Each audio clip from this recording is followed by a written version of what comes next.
భారత ప్రభుత్వం ఆదేశానుసారం జనవరి 15 నుండి ఫిబ్రవరి 14 వరకు రోడ్డు భద్రతా మహోత్సవాల్లో భాగంగా పెండింగ్లో ఉన్న చలానాలు చెల్లించాలి ఆర్టీఏ యాదాద్రి భువనగిరి జిల్లా అధికారి గంటా రవీందర్ అన్నారు. ఇందులో భాగంగా ప్రతి యజమాని ప్రభుత్వ సబ్సిడీని వినియోగించుకొని పెండింగ్లో ఉన్న చలానాలు మీ ప్రాంతంలో ఉన్న మీ సేవల ద్వారా చెల్లించుకోవాలని అన్నారు. 18 నుండి 35 సంవత్సరాల లోపు ఉన్న యువత రోడ్డు ప్రమాదాల్లో ఎక్కువగా మరణిస్తున్నారని, రోడ్డు నిబంధన పాటించి ప్రతి ఒక్కరూ లైసెన్స్ కలిగి ఉండాలని అన్నారు.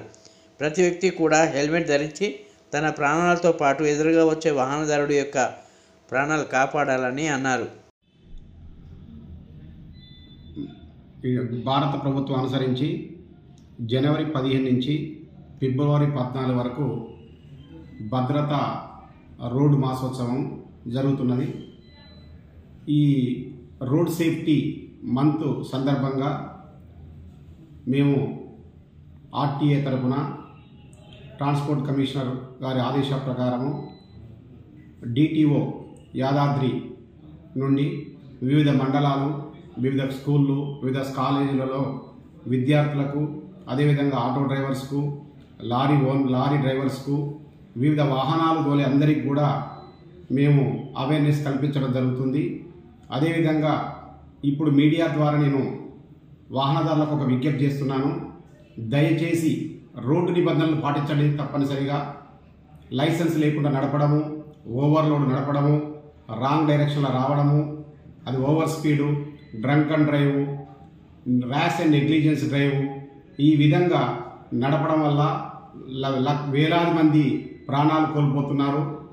అదేవిధంగా టూ వీలర్ వాళ్ళు హెల్మెట్ లేకుండా నడపడము, త్రిబుల్ రైడింగ్ వెళ్ళడము, అదేవిధంగా ఆటోలో పరిమితికి మించి ఎక్కించుకోవడం వల్ల కనీసం డ్రైవర్స్కు నడపడానికి కూడా వీలు లేకుండా సైడ్లో కూర్చోబెట్టుకోవడం వల్ల కూడా ప్రమాదాలు జరుగుతున్నాయి.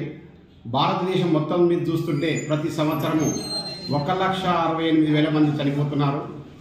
అందులో ముఖ్యంగా యువత 20 నుంచి 35 సంవత్సరాల యువత ప్రాణాలు కోల్పోవడం జరుగుతుంది. ఇదేగాక దీనికి 4 రెట్ల మంది వివిధ రకాలుగా గాయాలు కావడము, కాలు పోవడం, చేతులు పోవడం, బ్రెయిన్ డ్యామేజ్, హెడ్ తలవలగడము, ఈ విధంగా కావడం వల్ల 6 లక్షల మంది క్షతగాత్రులు అవుతున్నారు. కాబట్టి ప్రతి వాహనదారుడు తప్పనిసరిగా రవాణా నిబంధనలు, రోడ్డు నిబంధనలు పాటించాలని విజ్ఞప్తి చేస్తున్నాము. ప్రతి బండికి వ్యాలిడ్ డాక్యుమెంట్స్ ఉండాలి. డ్రైవర్కు లైసెన్సు, ఇన్సూరెన్సు, ట్రాన్స్పోర్ట్ వెహికల్ అయితే ఫిట్నెస్, పర్మిటు, అదేవిధంగా ప్రతి టూ వీలర్ లైసెన్స్ వాళ్ళు, టూ వీలర్ వాహనదారులు ఖచ్చితంగా హెల్మెట్ ధరించకపోవడం వల్ల యువత తన రక్తాన్ని రోడ్లపై పారబోస్తున్నారు. మేము ఆర్టీఏ భువనగిరి తరఫున విజ్ఞప్తి చెప్తున్నాం. దయచేసి రక్తాన్ని రోడ్ల మీద చిందించకండి. దయచేసి మీ రక్తాన్ని అవసరమైతే 18 సంవత్సరాలు దాటిన వాళ్ళు బ్లడ్ బ్యాంకుల రక్తం ఇవ్వండి. అది తలసేమియా రోగగ్రస్తులకు, అదేవిధంగా యాక్సిడెంట్ వాళ్ళకు మనం చాలా మేలు చేసిన వాళ్ళం అవుతాము. మనం యాక్సిడెంట్ వల్ల రక్తాన్ని రోడ్ల మీద చిందించడం వల్ల సమాజంలో ఒక భయభ్రాంతులు కూడా నెలకొల్పబడుతుంటాయి. అందుకనే ప్రతి ఒక్కరూ జాగ్రత్త వహించాలని, వ్యాలిడ్ సరి అయిన పత్రాలు కలిగి ఉండాలని కోరుకుంటున్నాం. ముఖ్యంగా ఈ కాలంలో చిన్నపిల్లలు 18 సంవత్సరాల లోపున పిల్లలు కూడా బండ్లు తోలడం వల్ల వారికి యాక్సిడెంట్ అయినా, వారి వల్ల వేరే వాళ్ళకి యాక్సిడెంట్ అయినా కూడా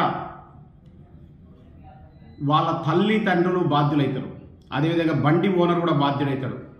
ఒకవేళ ఈ మైనర్ బాలురు వల్ల యాక్సిడెంట్ ఎవరైనా చనిపోతే దానికి సంబంధించిన నష్టపరిహారంతో పాటు చట్టపరమైన శిక్షలు ఆ మైనర్ బాలునికి, దానికి బాధ్యులైన తండ్రికి, అదేవిధంగా బండి ఓనర్ ఇంకోరైతే వారికి కూడా వర్తిస్తుంది. కాబట్టి ఖచ్చితంగా మైనర్ పిల్లలకు బండ్లు ఇవ్వద్దని విజ్ఞప్తి చేస్తున్నాం.